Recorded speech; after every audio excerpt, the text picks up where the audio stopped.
আমরা এখন এলাম Rampurhat junction.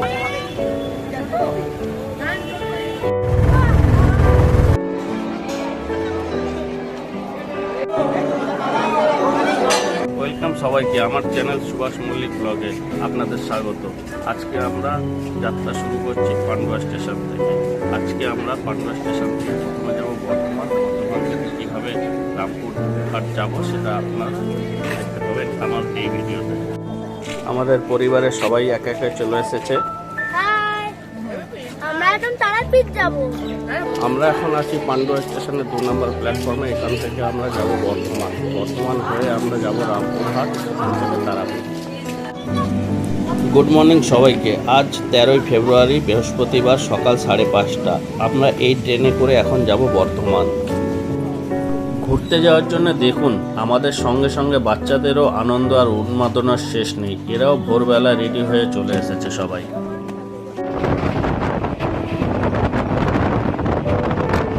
Second Howrah Bardhaman local, যার জন্য বেশি একটা ভিড় নেই বললেই চলে। এর মধ্যে আমাদের ট্রেন এসে পৌঁছালো মেমারি স্টেশন।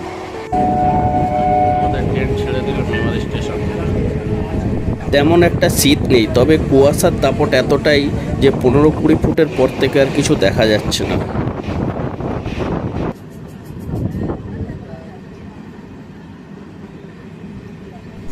এর মধ্যে আমাদের ট্রেন পৌঁছলো শক্তিগড় স্টেশন।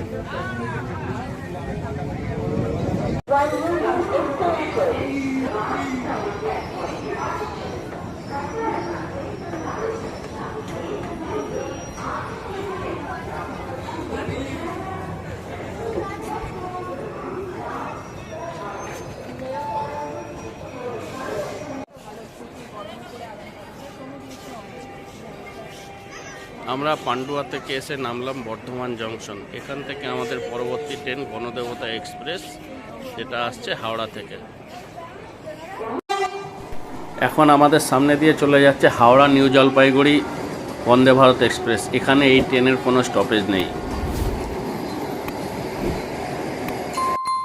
সবাই মিলে আমরা বিস্কুট খেলাম, এবার আমরা ডাস্টবিনেই ফেলবো।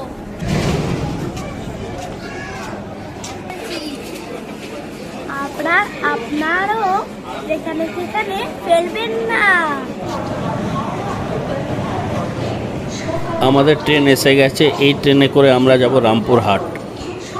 এই ট্রেনের এখানে স্টপেজ টাইম 2 মিনিট।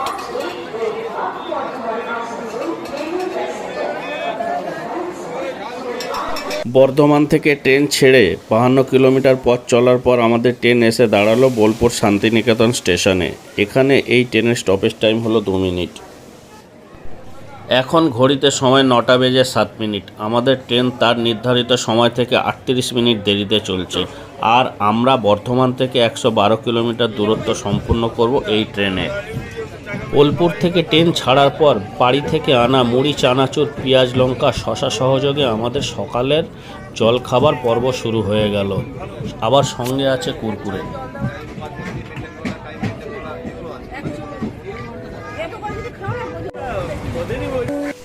আমরা এসে নামলাম রামপুরহাট।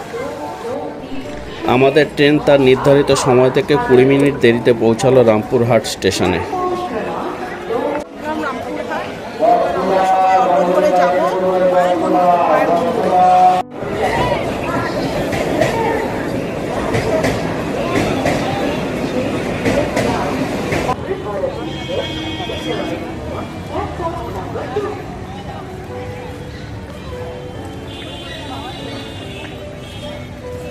আমরা এখন আছি রামপুরহাট স্টেশনের বাইরে। এখন আমরা এখান থেকে ট্রেকারে করে যাব তারাপীঠ। আমরা রামপুরহাট স্টেশন থেকে তারাপীঠ পর্যন্ত যাব এই গাড়িতে। আমরা এই গাড়িটা ফুল রিজার্ভ করলাম। আমাদের ভাড়া পড়লো 350 টাকা। আমরা তারাপীঠ যাওয়ার প্রবেশদ্বার তারাপীঠ তোরণ দিয়ে প্রবেশ করছি।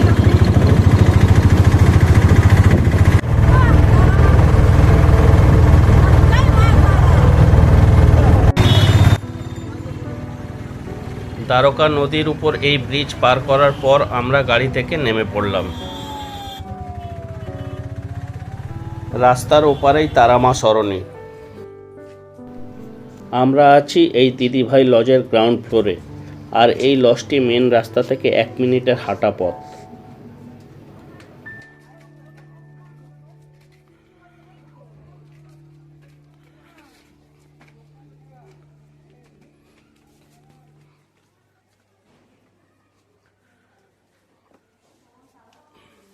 এটা হলো এখানকার রিসেপশন এরিয়া।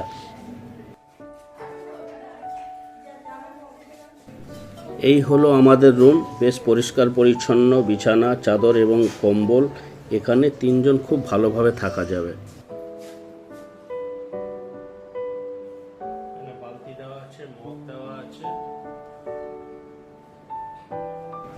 সঙ্গে অ্যাটাচ বাথরুম এবং বাথরুমে কমোড, শাওয়ার আর সঙ্গে বালতি, মগ সবই দেওয়া আছে। আর বাথরুমও খুব পরিষ্কার পরিচ্ছন্ন। আমরা এরকম 3টে রুম নিয়েছি, ভাড়া পড়েছে 1200 টাকা। তাহলে রুম প্রতি ভাড়া পড়লো আমাদের 400 টাকা করে। তবে এই ভাড়া কম বেশি সময় বা সিজন অনুসারে হয়ে থাকে। আবার এই লজে ফার্স্ট ফ্লোরে গিজার ও এসি সমেত রুমও পাওয়া যায়।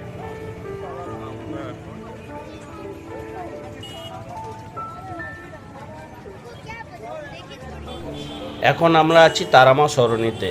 এই পথ দিয়ে আমরা এখন যাচ্ছি মায়ের মন্দির দেখার জন্য।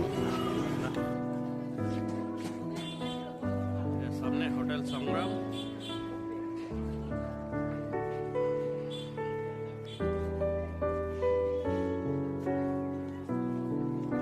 এই রাস্তার 2 পাশে অসংখ্য পেড়ার দোকান দেখতে পাবেন এবং এই সঙ্গে আরও দেখতে পাবেন সুন্দর সুন্দর ফটো ফ্রেম ও তারপর পুজোর কাঁসা পিতলের বাসন সহ একাধিক প্রয়োজনীয় জিনিসপত্রের দোকান।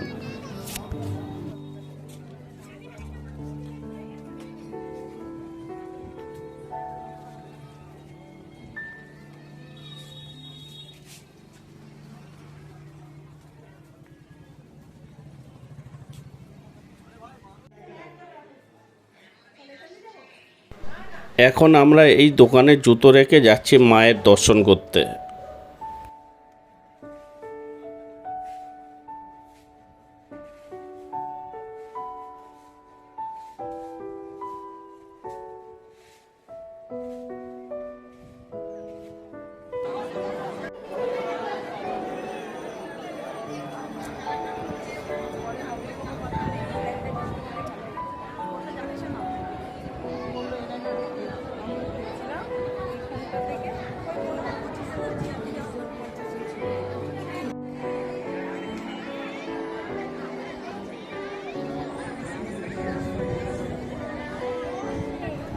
মায়ের মন্দিরের এই চাতালে প্রায় প্রতিদিনই ভান্ডারা বসে।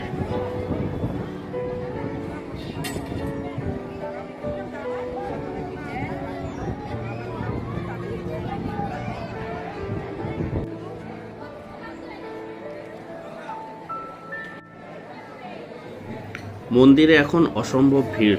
আমরা চলে এসেছি মন্দিরে। এখন সময় ঘড়িতে বাজে দুপুর 1টা। মন্দিরে এসে আমরা যা দেখলাম তা ভোলার নয়। আমরা দেখলাম দুপুরে মাকে ভোগ নিবেদন করার পরের দৃশ্য, আর এই সব দৃশ্য আপনাদের দেখানোর চেষ্টা করছি। মন্দির থেকে এইভাবে বেরিয়ে আসছে মাথায় করে নিয়ে মাকে নিবেদন করা ভোগের বড় বড় থালা। আর এই ভোগে মাকে নিবেদন করা হয়েছে পোলাও, 3-4 রকম সবজি, মাছ ভাজা, শোল মাছ পোড়া, মিষ্টি, পায়েস ইত্যাদি।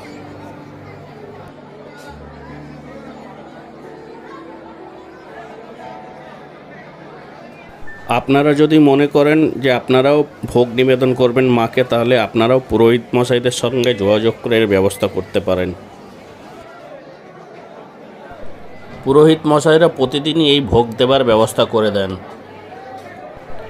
এখনও কত পুরোহিত মশাইরা লাইন দিয়ে বেরিয়ে আসছে মন্দির থেকে মাথায় ভোগের থালা নিয়ে।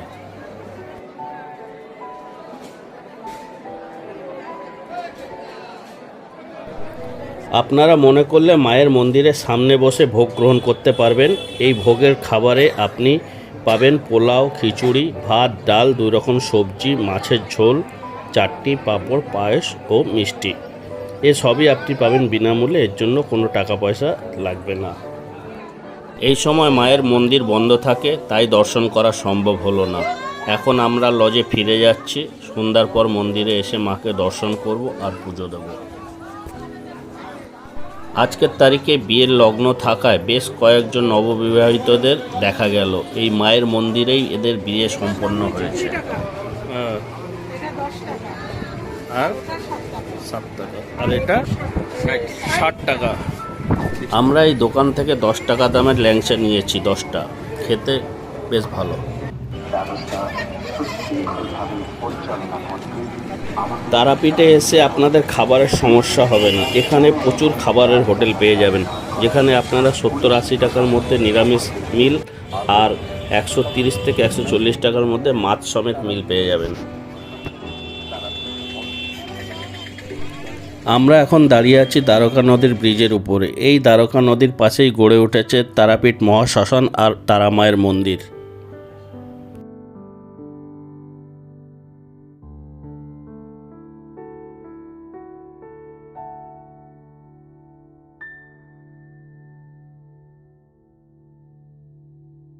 আমরা যে লজে উঠেছি সেই লজ থেকেই আমাদের পুজো দেওয়ার সমস্ত ব্যবস্থা করে দিয়েছে।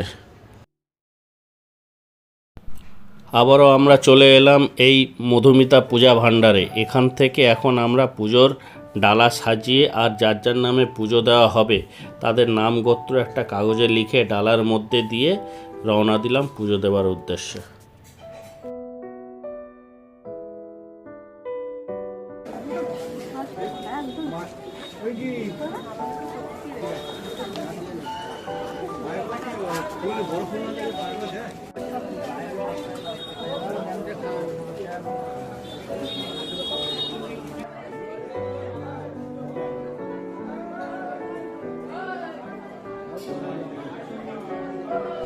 এখন ঘড়িতে সময় রাত 7:30। আমরা এখন লাইনে দাঁড়িয়ে আছি। যথাসম্ভব মনে হয় খুব তাড়াতাড়ি আমরা পুজো সম্পূর্ণ করতে পারব।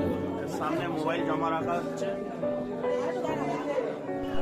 আপনাদের নতুন নিয়মের কথা বলছিলাম, এই সেই নিয়ম। এখন আর মন্দিরে মোবাইল নিয়ে যাওয়া যায় না, এখানে জমা রেখে তারপর মন্দিরে যেতে হয়। পুজো সম্পূর্ণ হওয়ার পর আমরা এখানে আবার টোকেন দেখিয়ে মোবাইল সংগ্রহ করলাম। এই যে লাইন দেখতে পাচ্ছেন, এইভাবে লাইন দিয়ে মায়ের মন্দির পর্যন্ত যেতে হবে আপনাকে পুজো দেওয়ার জন্য।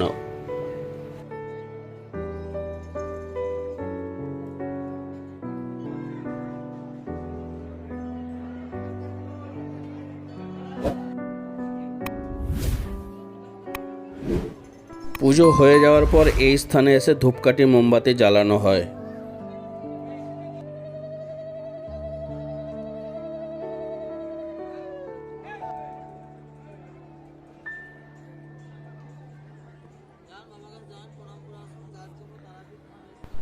এই মন্দিরে অধিষ্ঠান করছেন মায়ের একনিষ্ঠ ভক্ত বামদেব।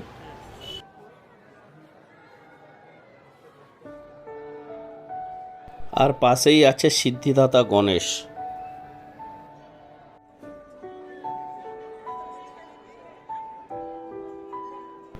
আমরা 7:30 থেকে 9:30 পর্যন্ত 2 ঘন্টা লাইন দিয়ে পুজো দিলাম।